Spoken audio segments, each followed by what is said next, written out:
பிரைஸோட brother Ernst ஒரு ஜெபம் பண்ணிடுறீங்களா? தேங்க்யூ.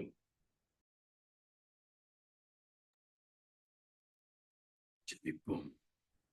மகா அன்பும் இரக்கமும் கிருபையும் நிறைந்த எங்கள் அன்பின் பரமபிதாவே, மீண்டுமாய் இந்த புதிய நாளில் சுவாமி சுகம் பலன் ஜீவன் ஆரோக்கியம் கொடுத்து சுவாமி உம்முடைய மன்னாவை பெற்றுக்கொள்கிற பாக்கியத்தையும் கொடுத்திருக்கிறீரே சுவாமி.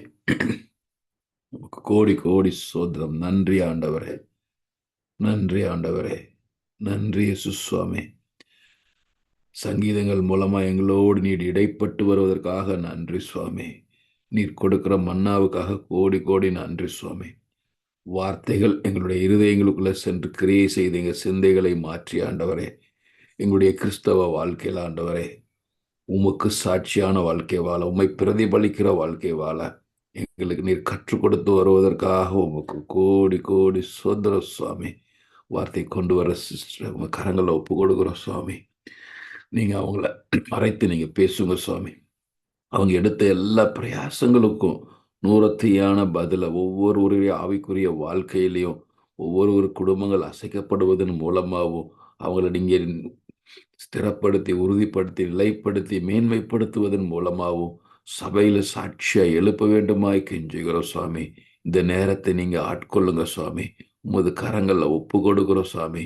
இந்த அதிகாலை வேளையில ஆண்டவரே, ஒவ்வொரு இருதயங்களுக்குள்ளேயும் உம்முடைய வார்த்தைகள் சென்று கிரியை செய்து நல்ல நிலத்துல விதைக்கப்பட்ட விதையை போல கனி கொடுக்கிறதை காண கிருபை செய்யுங்க சுவாமி. உமது பாதத்தில் இந்த நேரத்தை ஒப்பு கொடுக்கிறோம். நீங்க பேசுங்க. இயேசுவின் மூல ஜெபங்கள் நல்ல பிதாவே, ஆமென். ஆமென். Thank you brother. இந்த வேளையிலும் பைபிள் ஸ்டடிக்கு வந்த ஒவ்வொருவரையும் இயேசுவின் நாமத்திலே வாழ்த்தி வரவேற்கும். Over to sister Sheeba. Thank you.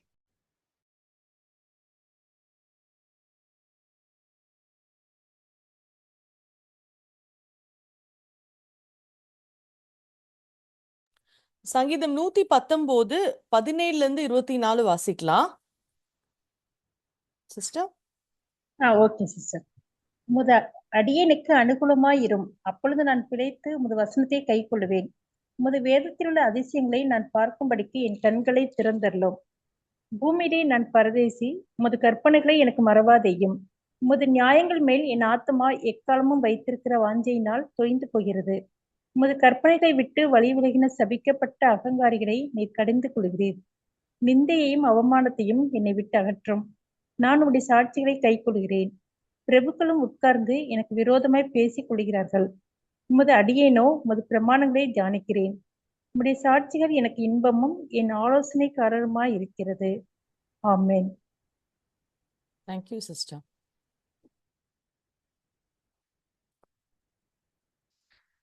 நம்ம சங்கீதம் 119 தியானித்து கொண்டு வரோம். 119ஆம் சங்கீதத்தோடைய 3ஆம் பகுதியில நம்ம இந்த வாரம் இருக்கிறோம். 119ஆம் சங்கீதம் 8 வசனங்களாய் பிரிக்கப்பட்டிருக்கு. நம்ம கடந்த நாட்கள்ல நம்ம முன்னுரை இன்ட்ரடக்ஷன்ல பார்த்த மாதிரி எபிரேய எழுத்துக்கள் 22. ஒவ்வொரு எழுத்துக்கள்லையும் 8 வசனங்கள் அடங்கி இருக்கிறது. அகர வரிசை சங்கீதம் என்று சொல்லப்படக்கூடிய சங்கீதமாய் சாம் 119 இருக்கு. அக்ராஸ்டிக் சாம் என்று சொல்றோம்.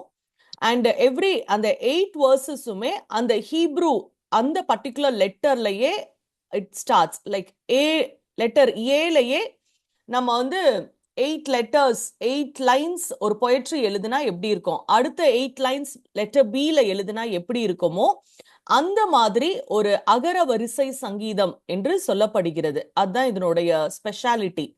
ஸோ 22 எழுத்துக்கள் 8 வசனங்கள் 22x8 அப்படியாய் அது பிரிஞ்சிருக்கு. அண்ட் நம்ம கடந்த வாரத்துல நம்ம சாம் 119 17 20 வரைக்கும் நம்ம பார்த்தோம். இன்றைக்கு 21 to 24 நம்ம பார்க்க போறோம். தேர்ட் பார்ட் ஆஃப் த சாம் 119 2வது பகுதி. ஸோ இங்க நம்ம பார்க்கும்போது நம்ம வாசிக்க கேட்ட மாதிரி உமது கற்பனைகளை விட்டு வழி விலகின சபிக்கப்பட்ட அகங்காரிகளை நீர் கடிந்து கொள்ளுகிறீர் என்று சொல்லி நம்ம பார்க்கிறோம். சோ இந்த சங்கீதம் 119 கிமெல் என்ற எழுத்தை கொண்டு எழுதப்பட்டிருக்கிற பகுதி. அண்ட் இது it is for someone who is struggling for God's word. ஆண்டவருடைய வார்த்தை, அந்த வார்த்தைக்காக போராடுகிற ஒரு விசுவாசி, ஒரு கடவுள் நம்பிக்கை கொண்ட ஒரு தனி மனிதனுடைய வசனங்களாய் இது தெரிகிறது. Someone who struggles for God's word and someone who struggles against God's word என்று சொல்லி நம்ம பார்க்கிறோம். அதாவது ஒரு மனிதன் ஏதாவது ரெண்டு கட்டத்துல தான் இருக்க முடியும். ஒண்ணு ஆண்டவருடைய வார்த்தைக்காக போராடுகிற ஒரு விசுவாசி, ஆண்டவருடைய வார்த்தைக்கு எதிர்த்து போராடுகிற ஒரு விசுவாசி. அப்போ ஏதோ ஒரு பிரச்சனை தன்னை சூழ்ந்து மிக அதிகாரம் மிக்கவர்கள் துன்புறுத்துகிற ரொம்ப arrogant and powerful people around இருக்கிற ஒரு கட்டத்துல ஒரு பிலீவர் ஆண்டவருடைய வார்த்தைக்கு கமிட்டடா இருக்கிறத, அந்த அர்ப்பணிப்பை இந்த சங்கீதம் காட்டுகிறது. சோ ஒருவேளை நம்ம ஆண்டவரோடு நிற்கும் போது என்ன பிரச்சனைகள், என்ன துன்புறுத்தல்கள், நம்ம பிரச்சனைகள் வந்தாலும் ஆண்டவர் நமக்கு போதுமானவராய் இருக்கிறார். நாம் கர்த்தரோடு நிற்கும் போது, நாம் துன்பப்படும் போது அவர் நம்மை தாங்குகிறார் என்று இந்த சங்கீதம் நமக்கு கற்றுக் கொடுக்கிறது. சோ கடந்த வசனத்துல ஆண்டவர் இதுல அவரு பெருமையுள்ளவர்களுக்கு எதிர்க்கிறாரு என்று சொல்லி படிக்க கேட்டோம். அதே மாதிரி உண்மையுள்ளவர்களை ஆண்டவர் எவ்வாறு பாதுகாக்கிறார், ஒரு டிவைன் ஜஸ்டிஸ், ஒரு தெய்வீக நீதி, ஒரு டிவைன் கம்ஃபர்ட், தெய்வீக ஆறுதல் ரெண்டும் இந்த சங்கீதத்துல எப்படி ஆண்டவர் வைத்திருக்கிறார் என்று சொல்லி நம்ம பார்க்கிறோம். சோ இந்த 21ஆம் வசனம் is about the proud people. உமது கற்பனைகளை விட்டு, the people who are against God's word என்று சொல்லி நம்ம பார்த்தோம் இல்லையா? சோ against God's word உம்முடைய கற்பனைகளை விட்டு வழி விலகின சபிக்கப்பட்ட அகங்காரிகளை நீர் கடிந்து கொள்ளுகிறீர் என்று சொல்லி பார்க்கிறோம். So you rebuke the cursed who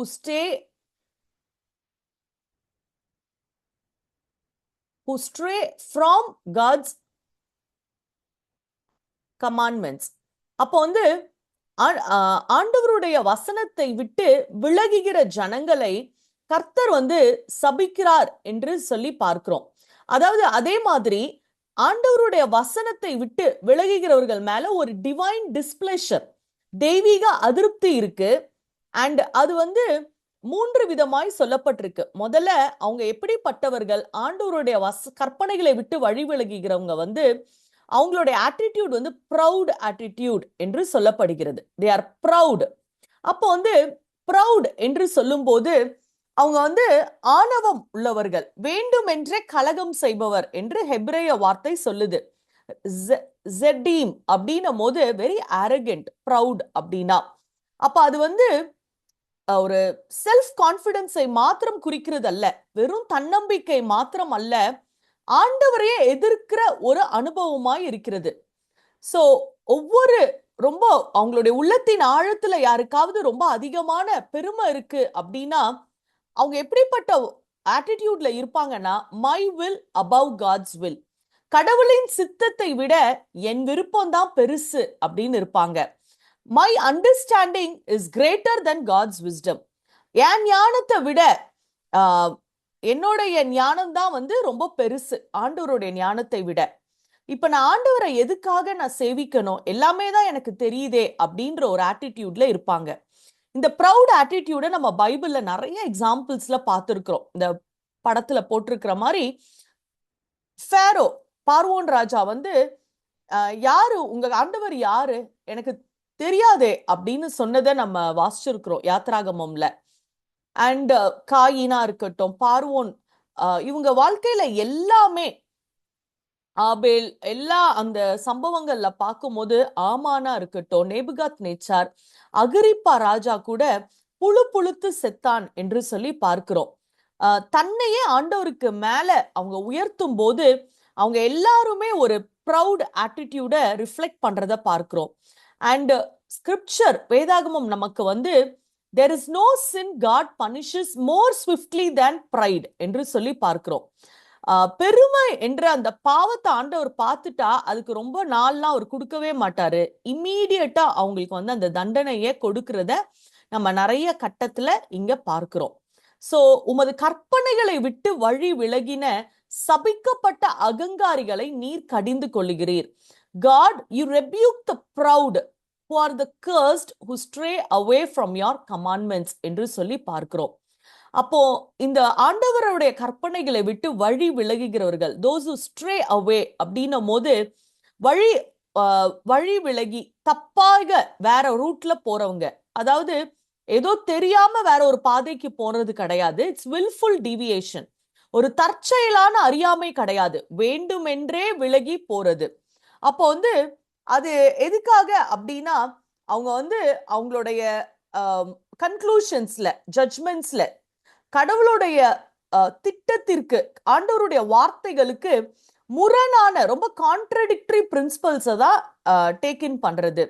அதே மாதிரி இன் பிராக்டிஸ், நடைமுறையில they turn aside from the good way.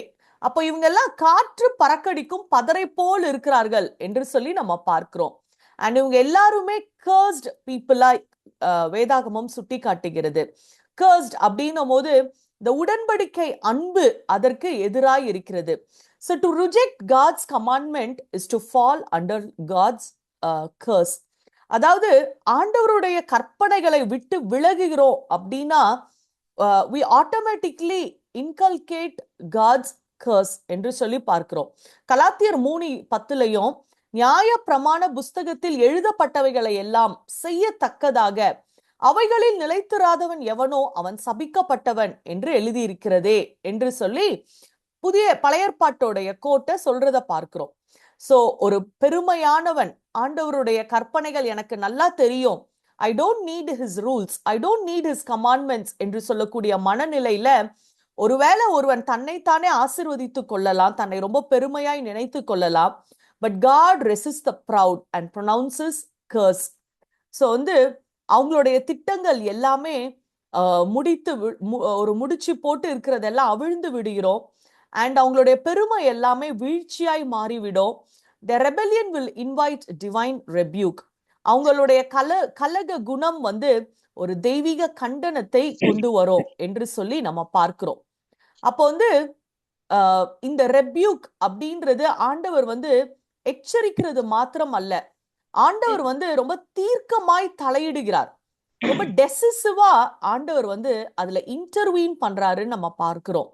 So God will rebuke when people seem to be very proud. பெருமையுள்ளவர்கள் மேல ஆண்டவர் நிச்சயமாய் அவர் இன்டர்வீன் பண்ணுவாரு. தன்னுடைய பிள்ளைகள் மேல ரொம்ப பெருமையா இருக்கிறாங்க அப்படின்னு சொன்னா God will intervene. So இதுதான் இந்த 21st verse நம்ம பார்க்கிறோம். அப்போ 22ல நிந்தையும் அவமானத்தையும் என்னை விட்டு அகற்றும், நான் உம்முடைய சாட்சிகளை கை கொள்ளுகிறேன் என்று சொல்லி சங்கீதக்காரர் சொல்றாரு. சோ நிந்தையும் அவமானமும் தாவீதுக்கு ரொம்ப புதுசு கிடையாது. அவருடைய சொந்த பையன் அவனுக்கு தாவீதுக்கு எதிராய் பிட்ரே பண்றத, பிளாட் பண்றத நம்ம வாசிச்சிருக்கிறோம். சவுல் ரொம்ப தாவீதை நேசித்திருந்தார். ஆனா ஒரு நாள் அப்படியே ஒரு எனிமியா மாறி போற இடம்லாம் திரத்திட்டு இருக்கிறத பாக்குறோம். அப்போ ஆனாலும் அந்த சூழ்நிலைகள்ல தாவீது ஆண்டவருடைய பிள்ளையாய், கர்த்தருடைய இருதயத்துக்கு பிரியமான தாவீது ஆண்டவருடைய சாட்சிகளை கை கொள்ள வேண்டும் என்ற மனநிலையில தான் இருக்கிறாரு. இந்த நிந்தை அவமானம் அவரை ஸ்கார் பண்ணல, வேதாகமம் விட்டு விளக்கவில்லை. சோ அவர் என்ன ஜெபம் பண்றாரு அப்படின்னா, ஆண்டவரே let it roll off, let all these burdens roll off from my life. நிந்தையும் அவமானத்தையும் என்னை விட்டு அகற்றுங்க ஆண்டவரே. ஏன்னா கர்த்தரால நம்ம அனுபவிக்கிற நிந்தையை, அவமானத்தை ஒரே நிமிஷத்துல மாற்றக்கூடிய வல்லமை ஆண்டவருக்கு இருக்கு. பொய் சொல்லுகிற உதடுகளை, நமக்கு எதிராய் நம்மளை வருத்தப்படுத்தி குற்றப்படுத்துகிற காரியங்களை ஆண்டவர் ஒரு குட் ரெப்யூட்டேஷனா மாற்ற வல்லவர். பிகாஸ் சங்கீதக்காரர் நான் உம்முடைய சாட்சிகளை கை கொள்ளுகிறேன் என்று சொல்றாரு. ஒரு கமிட்மெண்டோட அதை கன்ஃபெஸ் பண்றாரு. சோ ஒருவேளை தாவீது வேர்பலி சஃபர் ஆகிறத நம்ம இங்க பார்க்கிறோம். வார்த்தைகளால ஒரு வேர்பல் அபியூஸ். அண்ட் அந்த நிந்தை அப்படின்னு சொல்லும் போது இங்கிலீஷ்ல ரிப்ரோச் என்று சொல்லி பார்க்கிறோம். சர்பா அப்படின்னா ரொம்ப அவமதிக்கிறது, ரொம்ப நிந்தையே சுமக்கிறது, நிந்தனை. அதே நேரத்துல அவமானம் அப்படின்னும் போது ஒருத்தங்களை ரொம்ப ஒர்த்லெஸ்ஸா ட்ரீட் பண்றது. சோ நிந்தை அப்படின்றது வந்து ஒரு டிஸ்அப்ரூவலை குறிக்குது. கண்டெம்ப்ட், அவமானம் என்பது ஒருத்தங்களை ஒரு பொருட்டாவே நினைக்காம ரொம்ப லோவா நினைக்கிறது. சோ வந்து இது வந்து ஒரு உள்ளத்தை காயப்படுத்துகிற ஒரு காரியங்களுக்குள்ளாய் சங்கீதக்காரர் போறாரு. சோ ஆனாலும் he struggles for God's word என்று சொல்லி பார்க்கிறோம். ஆண்டவரே இந்த சூழ்நிலைக்குள்ள நான் போறேன், ஆனாலும் நான் உங்களுடைய சாட்சியை நான் என்ன பண்றேன், கை கொள்றேன் அப்படின்னு சொல்றத பார்க்கிறோம். 23ஆம் வசனத்துல பிரபுக்களும் உட்கார்ந்து எனக்கு விரோதமாய் பேசிக் கொள்ளுகிறார்கள். The princes also sit and speak against me. But நான் என்ன பண்றேன், உம்முடைய அடியேனோ பிரமாணங்களை தியானிக்கிறேன்.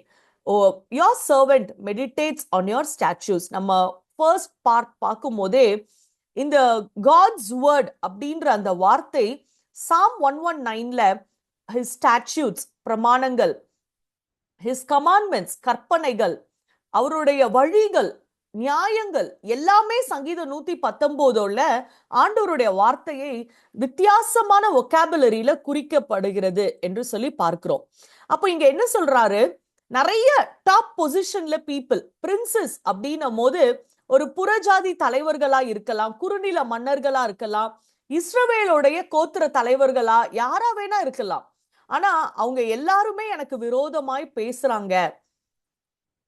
அண்ட் வந்து நல்ல பீப்புள் ஆஃப் ஸ்டேட்டஸ், அந்தஸ்துள்ள மனிதர்கள். அண்ட் அவங்க வந்து ஏதோ ஒரு கேஷுவல் டாக்ல பேசிட்டு போல, பிரபுக்களும் உட்கார்ந்து என்னை பற்றி பேசுறாங்க அப்படின்னும் போது they purposefully sit. நம்ம ஏதாவது ஒரு முக்கியமான டிஸ்கஷன் பண்ணணும்னா தான் உட்கார்ந்து பேசுவோம். So it means a formal counsel, ஒரு முறையான ஆலோசனை, ஒரு அதிகாரப்பூர்வமாய் அவங்க எதிர்க்கிறாங்க என்று சொல்லி நம்ம பார்க்கிறோம். அண்ட் வந்து அப்போ வந்து அவங்க எல்லாம் எதிர்க்கிறாங்க. நான் ஆனா என்ன பண்ணிட்டு இருக்கிறேன், நான் உங்க பிரமாணத்தை தியானித்து கொண்டு இருக்கிறேன். நான் வந்து அவங்களுக்கு எதிர்த்து நான் வந்து டிஃபென்ஸ் எல்லாம் ரெடி பண்ணல அப்படின்னு சொல்லி பார்க்கிறாரு. சோ ஒருவேளை நம்ம வந்து இன்னைக்கு காலகட்டத்தில் இந்த வசனத்தை கனெக்ட் பண்ணும் போது பிரின்சஸ் நமக்கு எகென்ஸ்டா பேச மாட்டாங்க. ஆனா அந்த பீரியட்ல அதனால்தான் அந்த வார்த்தை அவர் போட்டிருக்கிறாரு. நிறைய ஆண்டவருடைய வேத பக்தர்கள் வந்து ஏசு கிறிஸ்துவோடைய முன்னோடியா இருந்த யோசேப்பா இருக்கட்டும், தானியேலா இருக்கட்டும், தாவீதா இருக்கட்டும், பவுலா இருக்கட்டும், அவங்க எல்லாமே வந்து இந்த மாதிரி ஒரு சிச்சுவேஷனை கடந்து போனாங்க. போத்திபார் கிட்ட வெறுப்பை சம்பாதித்த யோசேப்பு, தானியேலுக்கு எதிராய் சூழ்ச்சி செய்த அந்த ராஜா அரண்மனை, தாவீது வந்து எப்பவுமே ரத்தம் சிந்துதல், ஓடி ஓடி ஒளிந்து கொண்டிருந்த அனுபவம். பவுலை பத்தி சொல்லும் போது யாருமே பவுலை விட்டு வைக்கல. பிரதான ஆசாரியனும் யூதரில் முதன்மையானவர்களும் பவுலுக்கு விரோதமாய் பிராது பண்ணி என்று சொல்லி பார்க்கிறோம். சோ அந்த கிறிஸ்தவ வரலாறுல எல்லா ஹை பிளேஸ்ல இருந்து பீப்புள் வந்து அப்போஸ் பண்ணிட்டே இருக்கிறாங்க காட்ஸ் பீப்புள.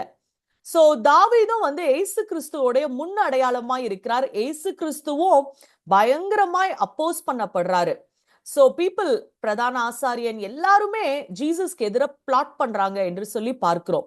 சோ வந்து 1 கொரிந்தியர் 2:8 சொல்லும் போது, இப்பிரபஞ்சத்து பிரபுக்கள் ஒருவனும் அறியவில்லையே, அறிந்திருந்தானால் மகிமையின் கர்த்தரை சிலுவையில் அறைய மாட்டார்களே என்று சொல்லி பார்க்கிறோம். சோ உலகம் உங்களை பகைத்தால் அது உங்களுக்கு முன்பதாக என்னை பகைத்தது என்று அறியுங்கள் என்று ஜீசஸ் வந்து சொல்லி வைக்கிறாரு. So oppositions should never surprise God's people, followers of Christ. ஆனா the way we tackle it should differ. So வந்து இந்த பிரபுக்கள், தலைவர்கள் எதிராக இருக்கிற டாப் அத்தாரிட்டி அண்ட் பொசிஷன் வந்து அவங்க எல்லாம் வந்து தீங்க வந்து மெடிடேட் பண்ணும் போது சங்கீதக்காரர் எதை மெடிடேட் பண்றாரு, ஆண்டவருடைய பிரமாணங்களை தியானித்து கொண்டிருக்கிறார், ஆண்டவருடைய வார்த்தையை பற்றியே சிந்தித்து கொண்டிருக்கிறார் என்று சொல்லி பார்க்கிறோம். சோ நான் உடைய பிரமாணங்களை தியானிக்கிறேன் என்று சொல்லும் போது ரொம்ப ஆழமாய் சிந்தித்து கொண்டிருக்கிறார். சோ வந்து இந்த எனிமீஸ் எல்லாம் ஒருத்தரை ஒருத்தர் உட்கார்ந்து கன்சல்ட் பண்ணி அவங்க வந்து டிஸ்கஸ் பண்றாங்க. ஆனா ஆண்டவருடைய உம்முடைய அடியேனோ, ஆண்டவருடைய சர்வெண்ட் ஆகிய நானோ உங்க வேதாகமத்தை தான் நான் தியானிக்கிறேன். I don't retaliate. I don't obsess over slander. I turn to the word. நான் பழி வாங்காம இந்த அவதூறை பத்தி எல்லாம் நான் ரொம்ப டென்ஷன் ஆகாம உங்க வார்த்தையை நான் தியானிக்கிறேன் அப்படின்னு சொல்றாரு. சோ எப்பெல்லாம் மனிதர்கள் எதிராய் பேசினாங்களோ அவங்களுக்காக பேசி அவங்களுக்கு ஆறுதல் அளித்த ஆண்டவருடைய வார்த்தையில தான் he took comfort. சோ நான் ஆண்டவரோடு ஒரு நல்ல உறவுல இருக்கும்போது the sting of human criticism என்று சொல்லி பார்க்கிறோம். அவங்க மனிதர்களுடைய விமர்சனம் பண்றதோடைய வேதனை ரொம்ப கம்மியா இருக்கும். அதை நம்ம ஈஸியா ஹேண்டில் பண்ண முடியும். அண்ட் ஆண்டவர் நம்ம இருதயத்தோடு இடைப்படும் போது இந்த பிரபுக்களுடைய பேச்சு, மேல் அதிகாரத்துல இருக்கிறவங்க நம்மளை குற்றப்படுத்தும் போது, நம்மளை பற்றி புரிந்து கொள்ளாத போது அது எல்லாம் ரொம்ப வலுவிழந்து காணப்படும் என்று சொல்லி பார்க்கிறோம். கடைசியா 24ஆம் வசனத்துல எண்ட் என்ன அப்படின்னா, உம்முடைய சாட்சிகள் எனக்கு இன்பமும் என் ஆலோசனைக்காரருமாய் இருக்கிறது என்று சொல்லி பார்க்கிறோம். இங்கிலீஷ்ல your testimonies are my delight, also are my delight, and they are my counselors. The word of God is my counselor. The word of God is my delight என்று சொல்லி பார்க்கிறோம். டிலைட் அப்படின்னும் போது ரொம்ப ஆழ்ந்த இன்பத்தை கொடுக்கக்கூடியது, ரொம்ப நேசத்திற்குரிய இன்பத்தை கொடுக்கக்கூடிய உம்முடைய சாட்சிகள், உம்முடைய வசனங்கள். சோ மற்ற எல்லா ஆலோசனைகளும் மற்ற எல்லா ஆறுதல்களும் ஒன்னும் இல்லாம இருக்கும்போது God's word is very very sweeter. அப்போ உம்முடைய இந்த சங்கீதக்காரர் அவருடைய சாட்சிகளை ஒரு பிரபுக்கள் உடைய அக்னாலஜ்மெண்ட், அப்ரூவலை விட அதிகமாய் வேல்யூ பண்றாரு. பப்ளிக் ரெப்புடேஷன் எல்லாம், ஒரு பப்ளிக் பிளேஸ்ல என்ன அவமானப்படுத்திட்டாங்க என்று நம்ம சொல்லக்கூடிய காரியங்கள், அதெல்லாம் விட உங்க டெஸ்டிமனிஸ் ஆர் மை டிலைட் என்று சொல்றத பார்க்கிறோம். அப்ப என்ன இதுல புரிந்து கொள்றோம்னா, அந்த டிலைட், அந்த உண்மையான சந்தோஷம் அனுதினம் மாறுகிற சூழ்நிலைகள்ல ஒளிந்தில்ல, ஆனா ஆண்டவருடைய வேதாகம வெளிச்சத்துல இருக்கு. ஆண்டவரை பற்றி நமக்கு வேதாகத்தை திறந்தால் கிடைக்கிற அந்த ரெவலேஷன்ல தான் இருக்கு. யாக்கோபு இத சொல்றாரு, என் சகோதரரே, நீங்கள் பலவிதமான சோதனைகளில் அகப்படும் போது உங்கள் விசுவாசம் பொறுமையை உண்டாக்கும் என்று அறிந்து அதை மிகுந்த சந்தோஷமா எண்ணுங்கள் என்று சொல்றாரு.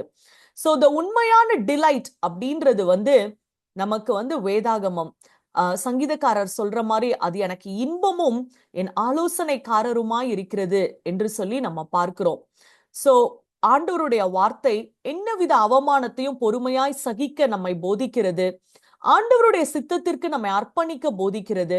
ஆண்டவருடைய வார்த்தை நமக்கு வெளிச்சமாய் இருக்கு என்று சொல்லி நம்ம பார்க்கிறோம். எந்த ஒரு எக்ஸ்ட்ரா திங்ஸும் நமக்கு கவுன்சில கொடுக்க முடியாது.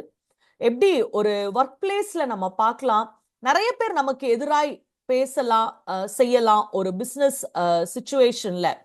ஆனா நிறைய பேருக்கு போன் பண்ணி என்ன பண்ணலாம்னு அட்வைஸ் கேட்கறத விட வேதாகமத்தை திறந்து, ஆண்டவரே இதுதான் என் சூழ்நிலை, நான் என்ன பண்ணணும் அப்படின்னு அதை திறக்கும் போது ஆண்டவர் ஒரு தெய்வீக ஆலோசனையை கொடுக்கிறார். ஒரு பெரிய கருத்துக்களை விட தெய்வீக ஆலோசனையை நமக்கு கொடுக்க வல்லவர். அப்போ யாரெல்லாம் ஆண்டவருடைய வார்த்தைய கவுன்சிலரா, ஆலோசனைக்காரராய் நம்ம எடுத்துக்கிறோமோ, நம்மளுடைய லைஃப்ல ஒரு பெரிய ஜாய், ஒரு டிலைட் இருக்கும் என்பதுல சந்தேகமே இல்லை. இந்த 24ஆம் வசனத்துல நம்ம இந்த பகுதியில நம்ம என்ன அறிந்து கொள்கிறோம்னா, காட்ஸ் ஜஸ்டிஸ். ஆண்டவர் ஆண்டவருடைய பிள்ளைகளுக்கு விரோதமாய் ரொம்ப ப்ரௌடா, மேட்டிமையாய், ரொம்ப பெருமையோடு ஆண்டவருடைய பிள்ளைகளுக்கு எதிராய் செய்யறவங்களுக்கு விரோதமாய் அவங்கள ஆண்டவர் ரெபியூக் பண்றாரு, அவங்கள அதட்டுகிறார் என்று சொல்லி பார்க்கிறோம். there is God's justice in our lives and God's providence. ஆண்டவர் நமக்கு போதுமானவராய் இருக்கிறார். நம்ம போய் கொண்டிருக்கிற சூழ்நிலைகள்ல அது ஒருவேளை நாவின் சவுக்காய் இருக்கட்டும், ஜனங்கள் நம்மளை வருத்தப்படுத்தலாம், நம்மளுடைய ரெப்யூட்டேஷனை ஸ்பாயில் பண்ணக்கூடிய ஒரு சூழ்நிலையா இருக்கலாம். ஆண்டவர் நமக்கு குட் ரெப்யூட்டேஷனை கொடுக்க வல்லவராய் இருக்கிறார். நிந்தையும் அவமானத்திற்கும் ஒரு எல்லைக்குறியை நியமிக்கிற தேவனாய் அவர் நம்ம மத்தியில இருக்கிற தேவனாய் இருக்கிறார். He allows reproach but governs its limits என்று சொல்லி நம்ம பார்க்கிறோம். மூன்றாவது, the sufficiency of God's word. ஆண்டவருடைய வார்த்தை நமக்கு போதுமானதாய் இருக்குது. It sustains sufferers. பாதிக்கப்பட்டவர்களை அது தாங்குது. Directs the seekers. வழி வேணும் அப்படின்னு சொல்லி தேடுற, நமக்கு ஒரு பாதையை தேடி கொண்டிருக்கிற நமக்கு அது ஒரு பெரிய வழி நடத்துதலை கொடுக்கிறது. கம்ஃபர்ட்ஸ் த ஸ்லாண்டர்ட், பழி வாங்கப்பட்டவர்களை ஆறுதல் படுத்துகிறது. ஸ்ட்ரெங்தன்ஸ் த ஒபீடியன்ட், கீழ்ப்படிதல் உள்ளவர்களை பலப்படுத்துகிறது என்று சொல்லி நம்ம பார்க்கிறோம். சோ இந்த காலை வேளையில இந்த வசனங்களை தியானிக்கிற நம்ம இடத்துல ஆண்டவர் ஒன்று இடைப்படுகிறார். அதாவது ஆண்டவருடைய பிள்ளைகளாய் இருக்கிற நமக்கு அதிகமாய் அப்போசிஷன் இருக்க வாய்ப்புகள் உண்டு. மற்றவர்களை காட்டிலும் நம்ம ஒருவேளை நிறைய நல்லது செஞ்சிட்டு இருப்போம், மத்தவங்களுக்கு பிரச்சனை வராது. ஆனா நமக்கு ரொம்ப ஒண்ணுமே செஞ்சிருக்க மாட்டோம், நல்லதுதான் செஞ்சிருப்போம், ரொம்ப ஹார்ட் ஒர்க்கிங்கா இருப்போம், உண்மையா இருப்போம். But opposition is inevitable. ஆண்டவரை போல நம்ம கேலி, நிந்தை, அவமானம், எதிர்ப்பு, நம்மளை எதிர்த்து நிறைய சூழ்ச்சிகள், பொய் நாவுகள் எழும்பலாம். நிறைய விமர்சனங்கள் அண்ட் சதி திட்டங்களை நாம் எதிர்கொள்ள நேரிடும். ஆனா அதெல்லாம் நடக்கும்போது நாம் ஞாபகம் வைத்துக் கொள்ள வேண்டிய ஒரு காரியத்தை இந்த சங்கீதக்காரர் நமக்கு சொல்லி கொடுக்கிறார். Trust that God will deal with the arrogant. கர்த்தர் பார்த்து கொள்ளுவார், கர்த்தருடைய பர்வதத்தில் அது பார்த்து கொள்ளப்படும். ரொம்ப அரகண்டா இருக்கிறவங்கள நாம கையாளணும்னு அவசியமே கிடையாது, கர்த்தர் கையாளுவார். ரெண்டாவது, pray instead of defending yourself endlessly. நம்மளை தற்காத்து கொள்ளுவதற்காக நம்ம ரொம்ப முனைப்பாய் செயல்பட வேண்டாம். நம்மளை பத்தி ஒரு கிளீன் சிட் எக்ஸ்பிளைன் பண்ணணும்னு அவசியமே கிடையாது. we need not defend, God is our defender. அவரே நமக்காய் எதிர்படுகிற வழக்காடி. அப்போ அவரே நமக்காக டிஃபெண்ட் பண்ணுவாரு. மூணாவது, we need to keep his testimonies. அவருடைய சாட்சிகளை கை கொள்ள இந்த சங்கீதம் நமக்கு ஞாபகப்படுத்துகிறது. அவருடைய வசனத்தை தியானிக்கணும், meditate on his statutes, delight in his counsel. ஆண்டவரே உங்க வார்த்தை ஆலோசனைக்காரராய் இருக்கிறது என்று அத ஒரு ஹியூமனுக்கு ரிலேட்டா போடப்பட்டிருக்கு. ஆலோசனையா இருக்குன்றதுக்கும் it is like men's of council. இன்னைக்கு ஒரு கவுன்சிலரோட ஒரு சிட்டிங் 5,000 கொடுத்து 1 hour செஷன் உட்கார்ந்து பேசுறாங்க, ஜஸ்ட் ஃபார் 1 sitting. அப்போ the word of God is such a big counsel. and உம்முடைய ஆலோசனைகள், உம்முடைய சாட்சிகள் எனக்கு ரொம்ப இன்பமாய் என் ஆலோசனைக்காரராய் இருக்குன்ற போது I will value his opinion above all others. உங்க கருத்தை மற்ற எல்லாரை விட நான் ரொம்ப மதிப்புடையதாய் நான் மாற்றுவேன் என்று சொல்லி பார்க்கிறோம். சோ ஆண்டவருடைய ஆலோசனை தான் surest and God's opinion only finally matters. அவருடைய ஆலோசனை உறுதியானது, அவருடைய கருத்து மட்டுமே இறுதியாய் ரொம்ப முக்கியமானது என்று சொல்லி பார்க்கிறோம் நம்ம. அண்ட் இந்த சங்கீதத்துல சங்கீதக்காரர் தன்னுடைய மனநிலையில ஆண்டவருடைய வார்த்தை உள் செல்லுவதற்கு நிறைய விஷயங்கள் எதிர்ப்பாய் இருக்கிறத நம்ம பார்க்கிறோம். அதனாலதான் அவர் இந்த 17ஆம் வசனத்துல இருந்து 24ஆம் வசனம் நம்ம பார்த்த மாதிரி நீர் எனக்கு அனுகூலமா இரும் ஆண்டவரே, நான் பிழைத்து உங்க வசனத்தை கை கொள்ளுவேன். ஒருவேளை என் இருதயம் ரொம்ப குளிர் விட்டு, அனலும் இல்லாம குளிரும் இல்லாம போயிருச்சு, ஒரு dead soul and a cold heart, you deal with me bountifully Lord என்று சொல்றத பார்க்கிறோம். ஆண்டவரே என்னுடைய புரிதல் ரொம்ப கம்மியா இருக்கு, அதனால நீங்க என்ன பண்ணுங்க, உங்க வேதத்தில் உள்ள அதிசயங்களை பார்க்கும்படி என் கண்களை திறந்தருளுங்க. I have a danger of darkening my understanding. You open my eyes whenever I read the law அப்படின்னு சொல்றத பார்க்கிறோம். நான் நிறைய நேரத்துல ஒரு பரதேசியை போல அலைந்து கொண்டிருக்கிறேன். most of the times I'm like a stranger. எனக்கு நீங்க தான் என்னுடைய GPS, நீங்க தான் என்னுடைய வழிகாட்டி. அதனால 19ஆம் வசனத்துல வாசிக்கிற மாதிரி பூமியிலே நான் பரதேசி, உம்முடைய கற்பனைகளை எனக்கு மறையாதே, அதுதான் என்னுடைய பாதையை டைரக்ட் பண்ணுது என்று சொல்றாரு. அதே மாதிரி நான் ரொம்ப வீக் லார்ட், அன்ஸ்டேபிள். ஆனா நான் உங்க மேல ஒரு பெரிய லாங்கிங்ல இருக்கிறேன், உங்க மேல வச்சிருக்கிற வாஞ்சையினால் என் ஆத்துமா தொய்ந்து போகிறது என்று சொல்றாரு. ரொம்ப அகங்காரிகள், ரொம்ப எதிர்த்து ப்ரைடா இருக்கிறவங்க என்ன அட்டாக் பண்றாங்க, அவங்கள எல்லாரையும் நீங்க கர்ஸ் பண்ணுங்க என்று சொல்றாரு.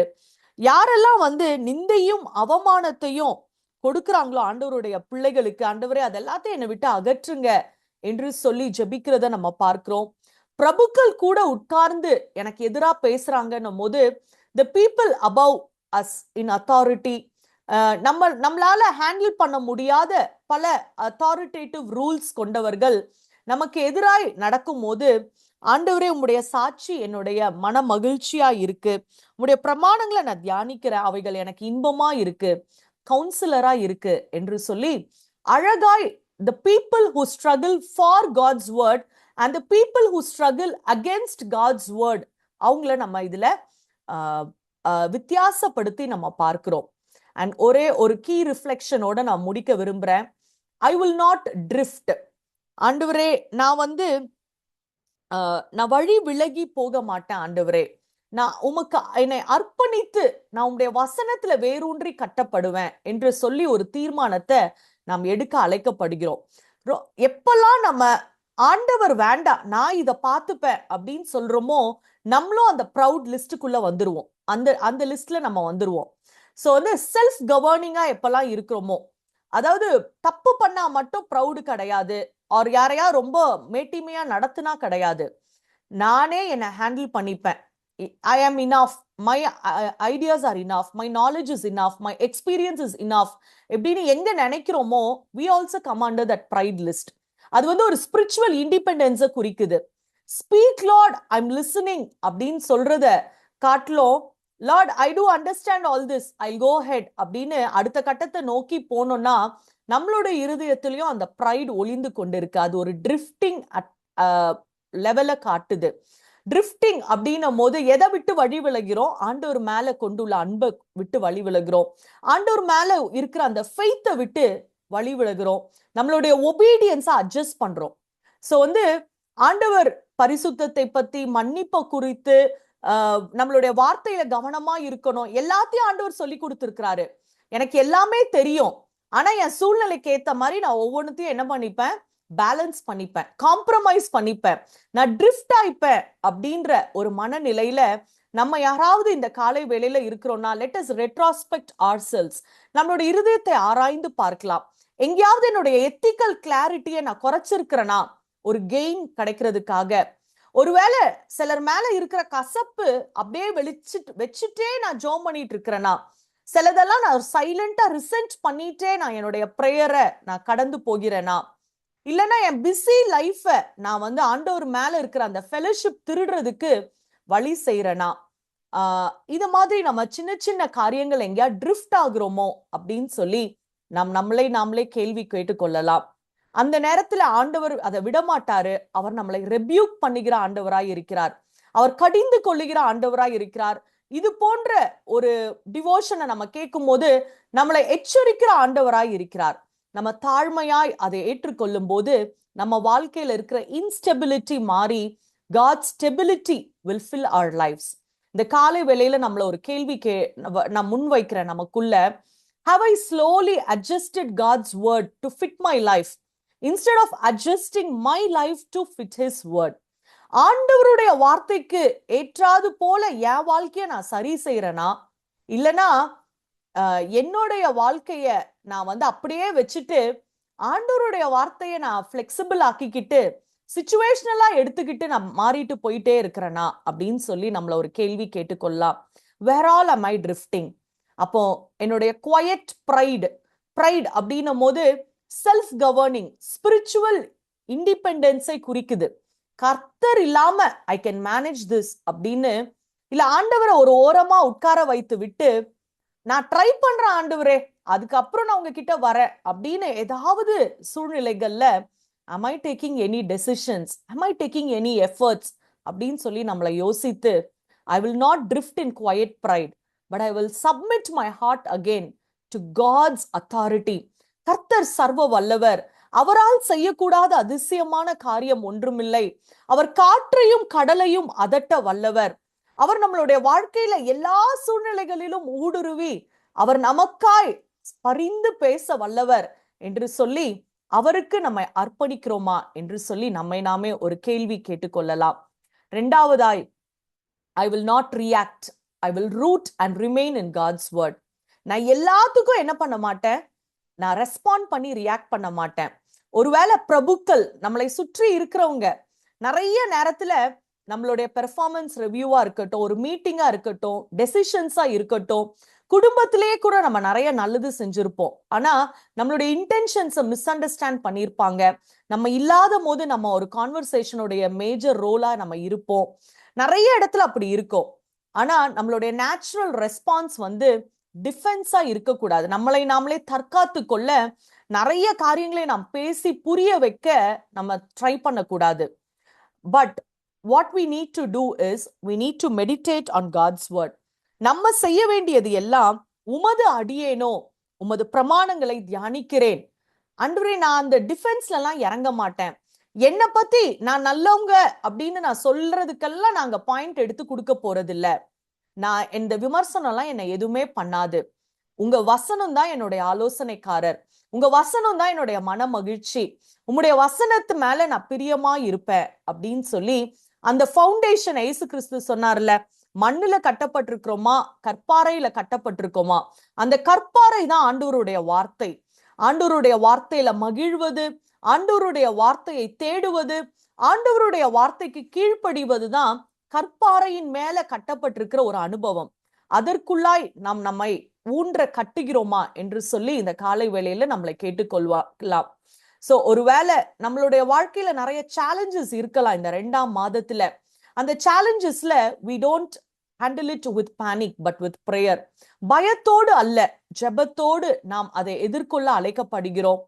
ரிட்டாலியேஷனோடு அல்ல, நீங்க இன்னைக்கு இதை சொன்னீங்களா நாளைக்கு நான் 4 பாயிண்ட் சொல்லுவேன் என்று ஒரு பழிவாங்குதலின் அனுபவத்தோடு அல்ல, பட் ரூட்டட்னஸ் இன் காட், ஆண்டவரிடத்துல வேரூன்றி கட்டப்பட்டிருக்கிற ஒரு அனுபவத்தோடு நாம் இருக்க நாம் அழைக்கப்படுறோம். சோ நம்மளுடைய வேதாகமத்தின் உண்மையை நல்லா நம்ம மைண்ட்ல ஏற்றுக்கொண்டு எப்படி ஒரு பெரிய சிஇஓ ஒரு பிரசன்டேஷன் கொடுக்குறாங்கன்னா, யாராவது டிஃபென்ஸ் கேள்வி கேட்டா அவங்க கிட்ட டேட்டா அண்ட் ஃபிகர்ஸ் இருக்கும். அதை அப்படியே பார்த்துட்டு அவங்க அழகா அதுக்கு டிஃபெண்ட் பண்ணிட்டு போவாங்க. அப்படிதான் நமக்கு ஆண்டவருடைய வேதாகமம் இருக்கு. காமா நம்ம ரிவ்யூ பண்ணி ஆண்டவருடைய வேதாகமத்தை நம்ம மெடிடேட் பண்ணும் போதே நமக்கு டிஃபென்ஸ் ரெடியா இருக்கும். So that is spiritual maturity. God's word will be the final report before we need to give any responses.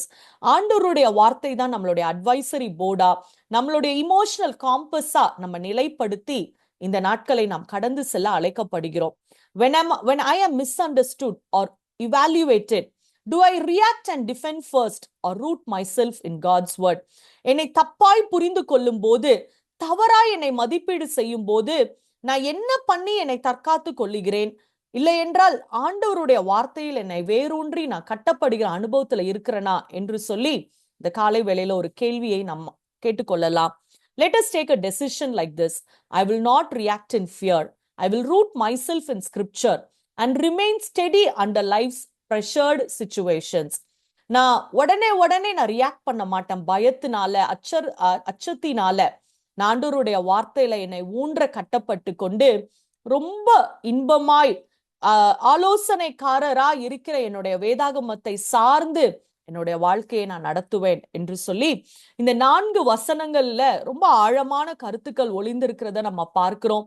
இதை இன்னும் அதிகமாய் நாம் தியானித்து இந்த வேதாகமத்தோடைய அந்த இம்பார்ட்டன்ஸை இந்த Psalm 119 நமக்கு தெளிவுபடுத்துகிற அந்த காரியங்களை நாமும் இதே லாங்கிங்கோட ஒரு வசனத்திலையும் எவ்வளோ அழகாய் வேதாகமத்தோடைய அதிசயங்களை பார்க்கும்படி கண்களை திறந்தருளும் என்று ஜெபித்த அந்த சங்கீதக்காரர் போல நாமும் நம்ம கையில இருக்கிற வேதாகமத்தை ரொம்ப அலட்சியமாய் டேக்கன் ஃபார் கிராண்டடா எடுத்துக்காம நாம் படித்து நம்ம வாழ்க்கையின் சூழ்நிலைகள்ல ரொம்ப சக்சஸ்ஃபுல்லா, ரொம்ப ப்ராஸ்பரஸா, ரொம்ப செல்ஃப் டிசிப்ளின்டா மாற நாம் இந்த காலை வேளையில அழைக்கப்படுகிறோம். Thank you very much.